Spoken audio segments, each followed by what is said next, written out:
आप लोगों को चुपचाप प्रेस कॉन्फ्रेंस मेरी जानिब से 26 जनवरी की बहुत बहुत मुबारकबाद पेश करता हूं और तमाम ही प्रेस के हमारे तमाम ही साथियों का मैं शुक्रिया अदा करता हूं और इस्तकबाल करता हूं। आज मंच पर समाजवादी पार्टी के जिम्मेदारान, कम्युनिस्ट पार्टी के जिम्मेदारान, हिंदुस्तानी कम्युनिस्ट पार्टी के जिम्मेदारान और राष्ट्रीय जनता दल के जिम्मेदारान और मेरे साथी आज मंच पे आप लोगों को नजर आ रहे हैं, मौजूद है। मंच पे तमाम ही साथियों का भी मैं इस्तकबाल करता हूं, स्वागत करता हूं। आप लोगों को पता है, शहर की आवाम को पता है, प्रशासन को पता है, हम लोगों ने प्रेस कॉन्फ्रेंस का ऐलान किया था और उसका मकसद भी आप लोगों के सामने हमने बताया था। आप लोगों को हमारे पीछे स्टेज के ऊपर जो बैनर दिख रहा है, हम लोगों का मुश्तरका फैसला हुआ, हमारा सलाह मशवरा हुआ कि एक प्लेटफार्म गैर सियासी बनाना है और मशवरे के बाद यह तय हुआ कि माइनॉरिटी डिफेंस कमेटी हम लोगों ने मशवरे से बनाई और आज की प्रेस कॉन्फ्रेंस भी उसी बैनर के ऊपर हो रही है।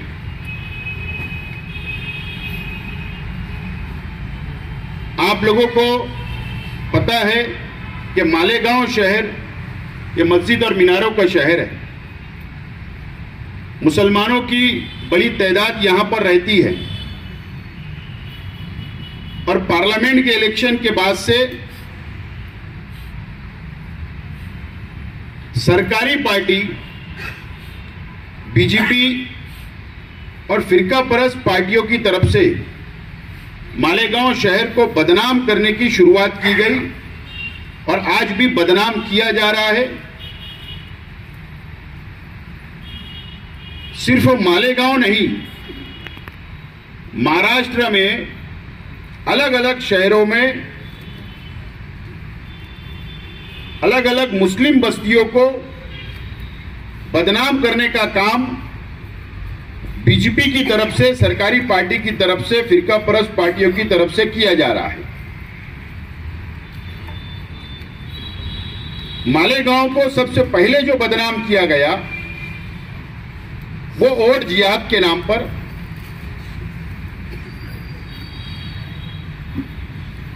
पार्लियामेंट के इलेक्शन में one side Malegaon central assembly हल्के की आवाम ने वोट दिया, कांग्रेस पार्टी के उम्मीदवार चुन कर गई और वहां से वोट जिहाद का इल्जाम हमारे ऊपर आया।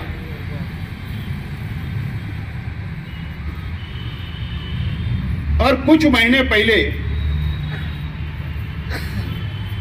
किरीट सोमैया के वोट जिहाद के लिए मालेगांव शहर में रुपया पैसे का इस्तेमाल किया गया और पहला इल्जाम यह लगाया गया कि 100 करोड़ से ज्यादा यहां पर फंड आया है अलग अलग अकाउंट में। वो फिर 1100 हुआ, फिर 2200 और ना जाने आगे बढ़ रहा है। और मालेगांव को बेस बनाकर, सेंटर बनाकर बोले पूरे मुल्कों के अंदर और मुल्कों के बाहर यहां से पैसा गया।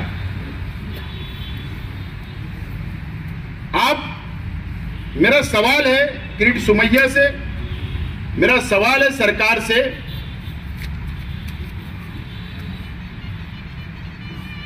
अगर 1000 करोड़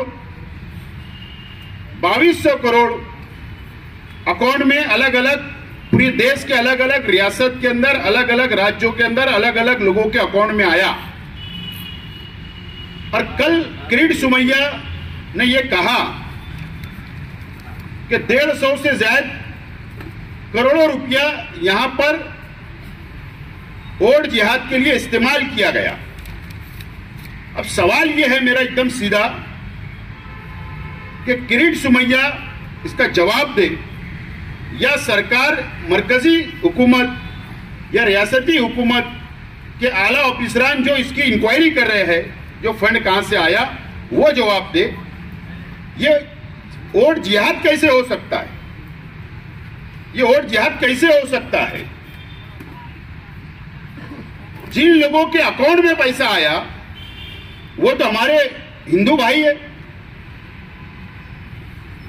अगर मुसलमानों के अकाउंट के अंदर पैसा आता और अगर वो इस्तेमाल होता तो हम उसको वोट जिहाद मान सकते थे क्या? वोट के लिए पैसा खर्चा किया गया, इलेक्शन में खर्चा किया गया, लेकिन वो तो अलग अलग हिंदू भाइयों के अकाउंट में गया, वहां विड्रॉल हुआ और ना जाने वो कहां गया। हमारा विरोध नहीं है इंक्वायरी को, इंक्वायरी होना चाहिए। अगर इतना करोड़ों रुपए का फंड अलग अलग अकाउंट में आता है तो उसकी इंक्वायरी होना चाहिए, लेकिन सिर्फ वो मालेगांव को सामने रखकर और मुसलमानों को बदनाम करना, मालेगांव शहर को बदनाम करना, यह अच्छी बात नहीं है। हमारा मानना है वो पैसा जो आया है वो इलेक्शन में खर्च नहीं हुआ, और नहीं तो किरीट सोमैया ने और सरकार की एजेंसियों ने यह खुलासा करना चाहिए कि मालेगांव में अगर वो पैसा खर्च हुआ इलेक्शन में तो क्या शेख आसिफ ने किया? अगर शेख आसिफ ने किया है तो उसका नाम सामने लाओ।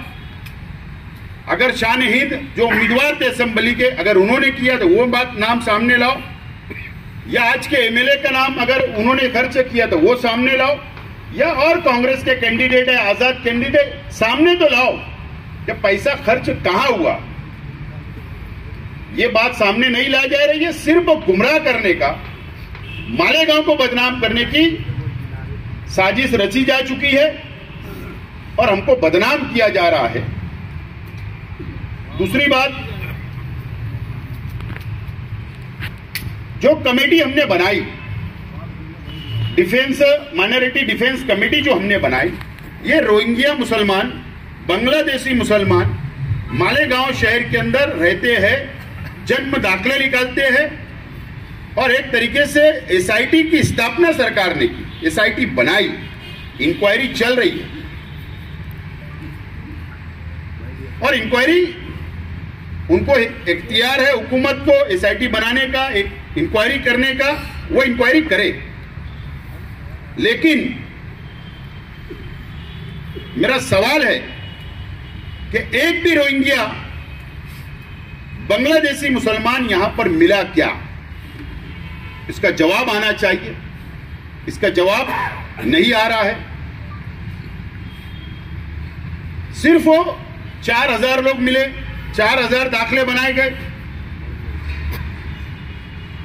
इल्जाम लगाने का काम किया जा रहा है।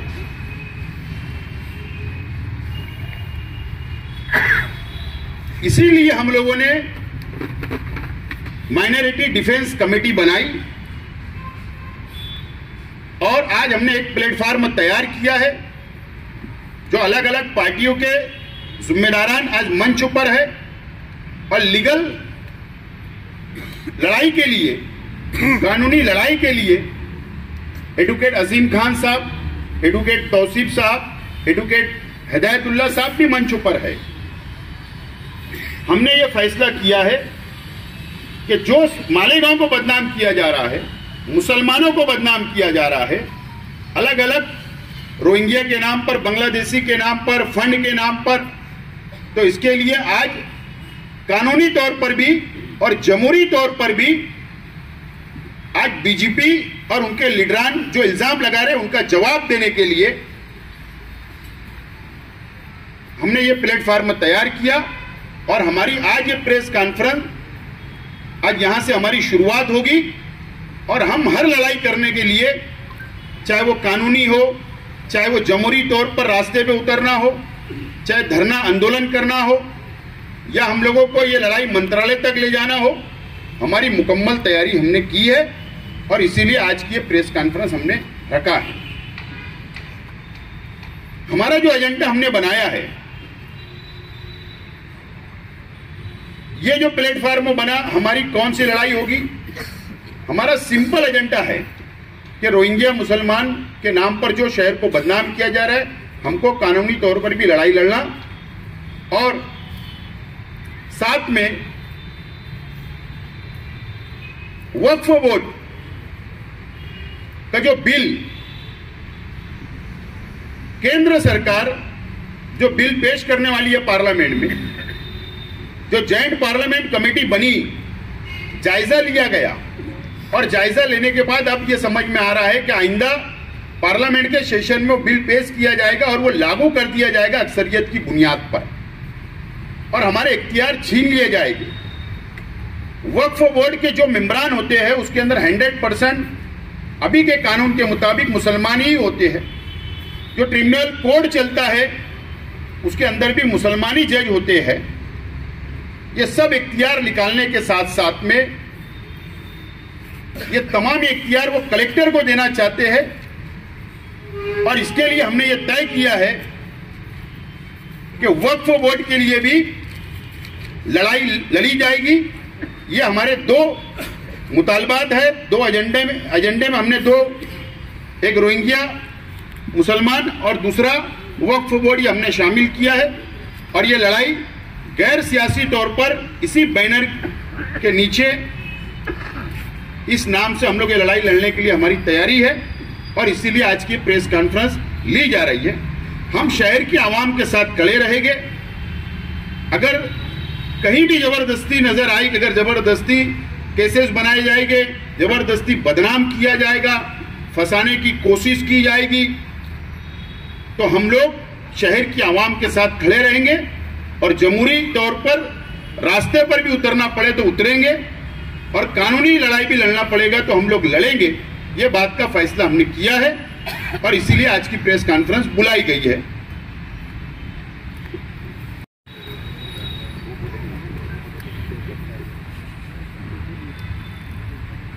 आज की press conference minority defence committee की तरफ से रखी गई है।